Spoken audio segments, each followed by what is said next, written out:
This is episode 2, and what I want to go into more depth about and what I want to get deeper into is how to handle these drug dealers if they're harassing you or they won't leave you alone.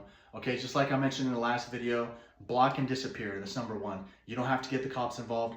Block and disappear. Block them all, change your contact information, change your name. Just block them from social media, delete your social media. They can't find you. Disappear. You have to disappear from your online presence, disappear from your physical presence. Go to a friend's home, go to a family member's home, change your location, leave the city, leave the state, go to a house, an apartment, a trailer, wherever you got to move to just switch and change and transfer your location to where you cannot be found anymore. Block and disappear. Ghost them. Turn to a ghost.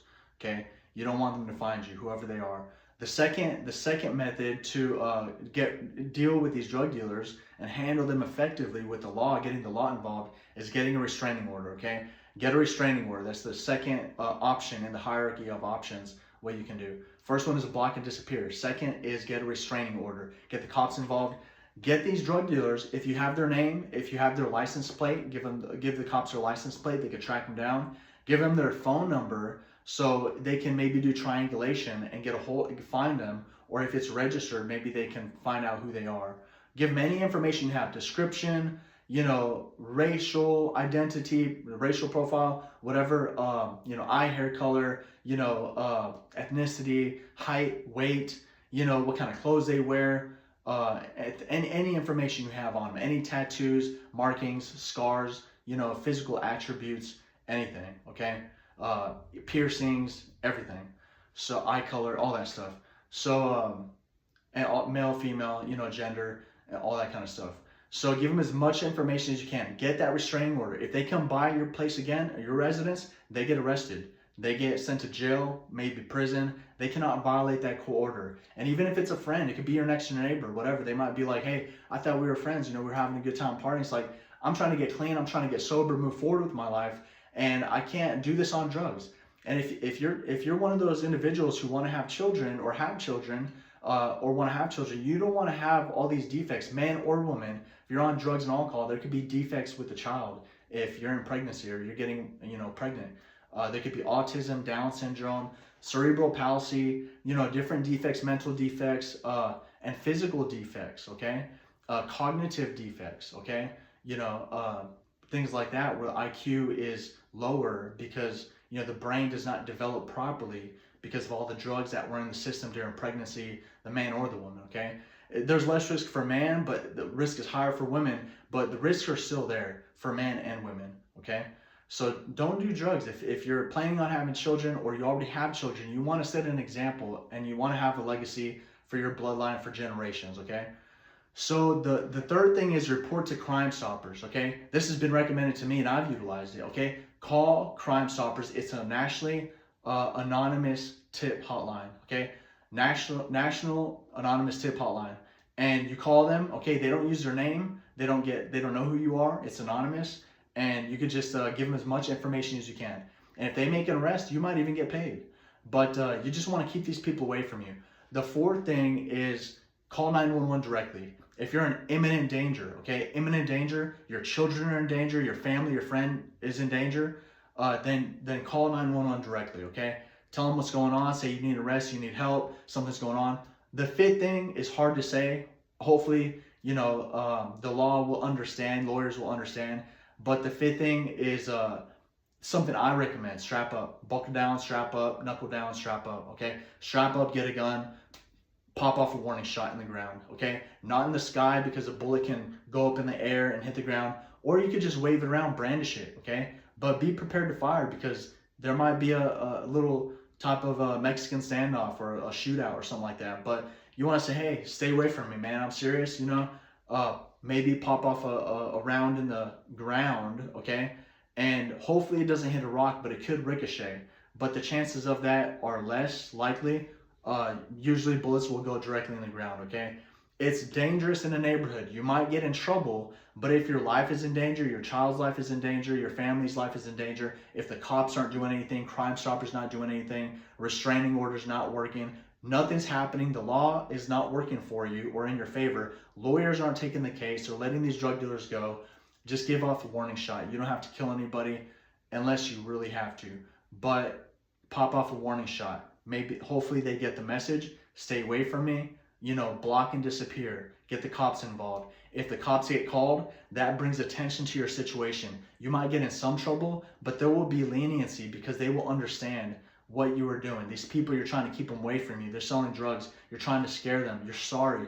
You're really sorry. You need probation. They'll work with you, and you shouldn't go to prison. I believe in the justice system. I believe a judge will understand. Just talk to the judge, talk to your lawyer, make a statement to the court, and let the cops know, write statements to the cops. I'm sorry I did this. This was the last resort. I didn't want to do this, okay? I had to do this to protect my family, to protect my life or my children. And I know the fentanyl epidemic is crazy and people are dying every day. 200 people die every day in America from drugs and fentanyl overdose. I didn't want to be that victim. I didn't want my children to be those victims. I didn't want my family or friends to be those victims. So I popped off a warning shot in the ground. And that's the best thing I could do. That's the only thing I knew what to do.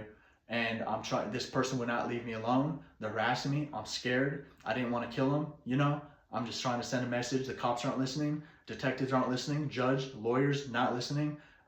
Crime Stoppers not listening. FBI's not listening. Nobody's listening. Nobody cares. And I'm scared. I'm scared for my life and my family's life, okay? My children's lives. And I had to do what I thought I had to. I'm sorry. No one got hurt. I shot it in the ground. I didn't want it to ricochet. I didn't want it to, I didn't want to shoot it in the sky because I know bullets fall down. So I shot it in the ground to scare this person. That's it. I'll get probation, maybe a couple of years, and hopefully you'll still be alive, and hopefully your family members are still alive. Sometimes it's a little bit of a gamble. It's a little bit of a risk, but sometimes things can end up better. You got to take some action, better than not taking any action or caving in, okay? So that's the fourth thing is get police involved immediately. Call 911. 988 is for mental health. If you have a mental health crisis, 911, direct police. If something's happening, you need them immediately, okay? Call them before you shoot on the ground. Say, hey, this drug dealer won't leave me alone. He's outside. I'm gonna pop off a warning shot. They might advise against it. Just say, look, this guy, I'm scared. I don't want him in my house. He's gonna hurt me and my family. And you gotta talk to the cops while you're doing this, and maybe they'll understand, okay? So those are the four things. Block and disappear. First thing, just disappear like a ghost, okay? Block them from all social media, disconnect, change your phone number, block your phone number, block all the drug dealers' phone numbers, change your phone number, change your location, disappear, okay, like a ghost. Live somewhere else, family, friends, apartment, trailer, house, whatever, move somewhere else. Leave the city, leave the state, maybe leave the country. Do what you have to because it could cost you your family's lives, okay? Second is get a restraining order. Third is report to Crime Stoppers. And the fourth is call the police directly, okay? I'm going to tell you a story real quick. My brother, his name was Alonso Garza. He lost his life to gun violence, okay? There was drugs involved. He wanted to get high and party. He had cystic fibrosis. He felt he was dying. He had a terminal disease where his organs are failing and he's in a lot of pain. So he would use substances to alleviate the pain. None of the doctors were helping. So he used these drugs and he wanted to party with the wrong crowd. And this wrong crowd, he ended up losing his life to gun violence. We tried to move. We didn't know where to go. You have to move with a sense of urgency. You have to move quick. You have to be like, today, we need to move now. We need to move now. This is happening. We need to move now. Okay? And you have to move everything as quick as possible, find a new place, and then move all your stuff later. Okay? Just move somewhere first, get situated, and then, transfer all your stuff later, transport it later. But if we had moved in time, he might still be alive. If we had a place, if we knew where to go, if we had money, and we were able to, find somewhere else to get situated, he would still be alive, okay? The other thing is, if I had maybe snitched, if I had called the cops, if I had called FBI, if I had done something, maybe popped off some warning shots, but just the circumstances were much different. I was around 23 years old. He was about 20 years old, and we were much younger back then. And we didn't really have a good grasp on our future or our lives, and so it just ended up in an early grave for him. Okay, but here's another thing I'll say. Think about this: even if you pay your drug dealers $20, you're supporting the cartel. Okay, you're supporting the cartel because that money gets transferred. It goes up the chain of command.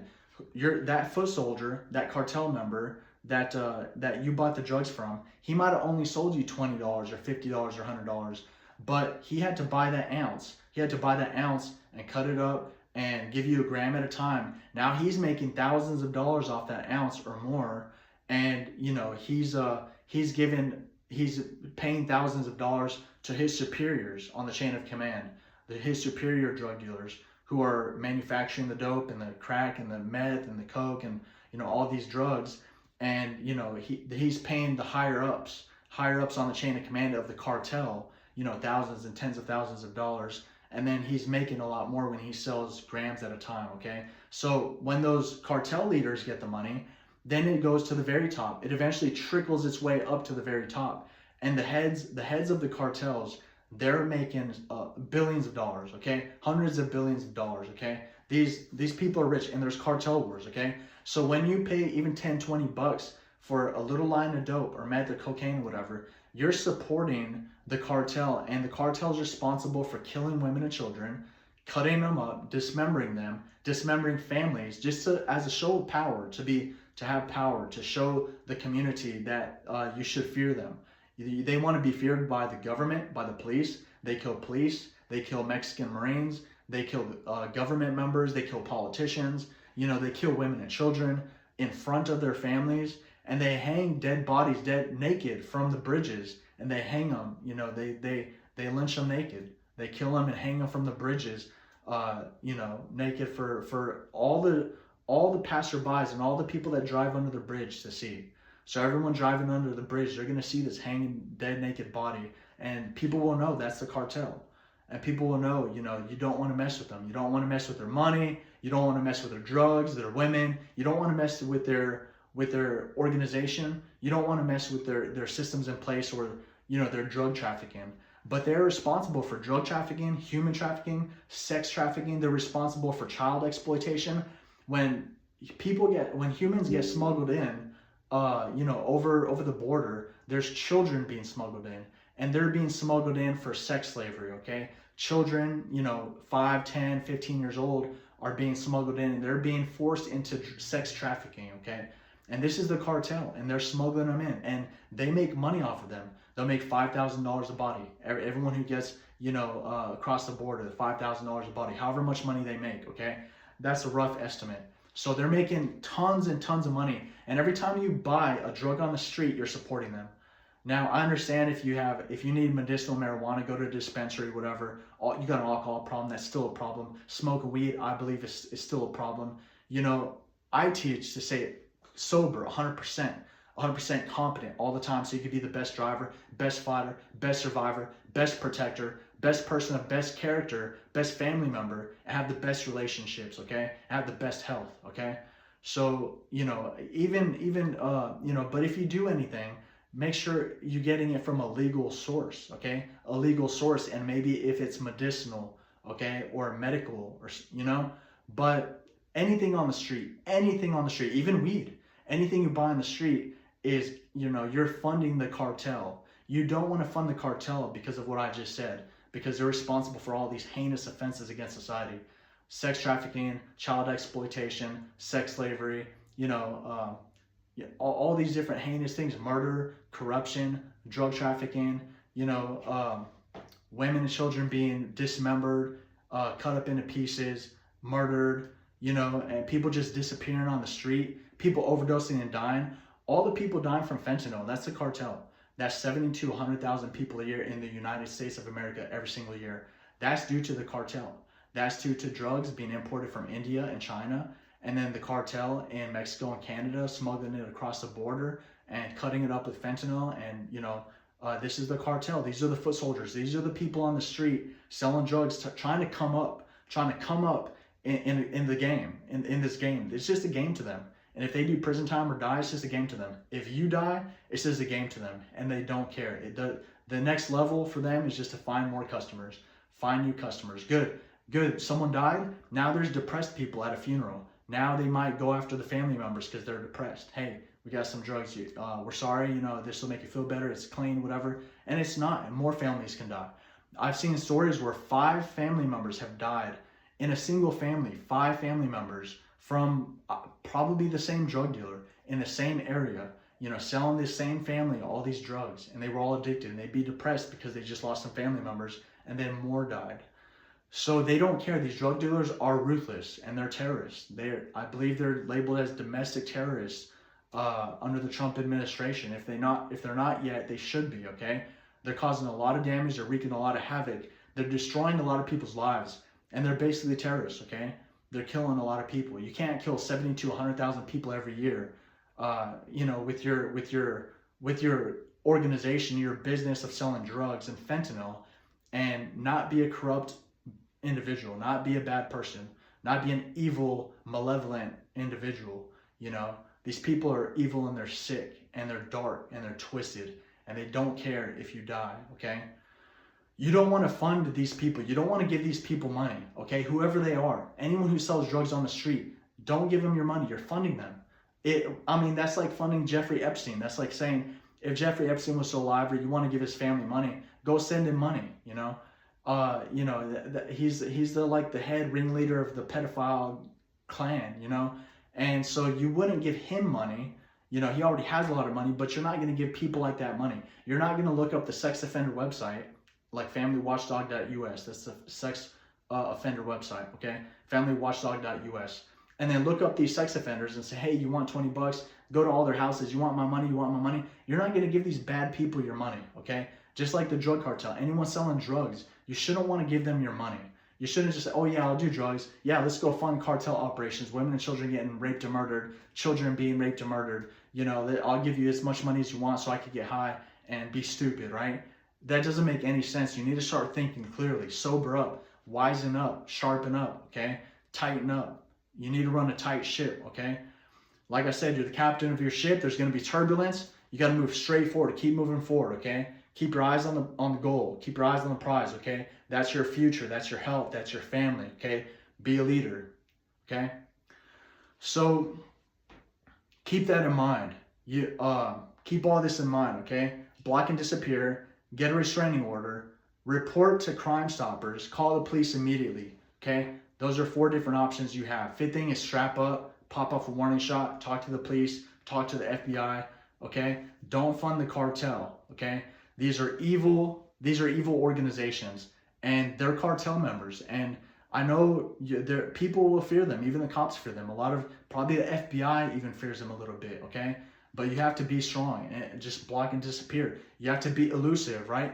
You have to move as fast as possible. So just make yourself a hard target. They cannot find you. They can't get a hold of you. They can't get a hold of your family. You're going to survive, okay? You're a survivor. You're a protector. You can do this, all right? You're a leader, okay? Keep moving forward, all right? Don't stop. Don't look back, and leave that dark past behind you, okay? Start clean with a bright future.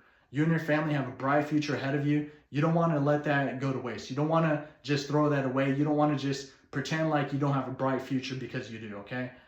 Keep studying, apply to 1,000 jobs, don't fund the cartel, call the cops if necessary, call Crime Stoppers, get a restraining order, okay?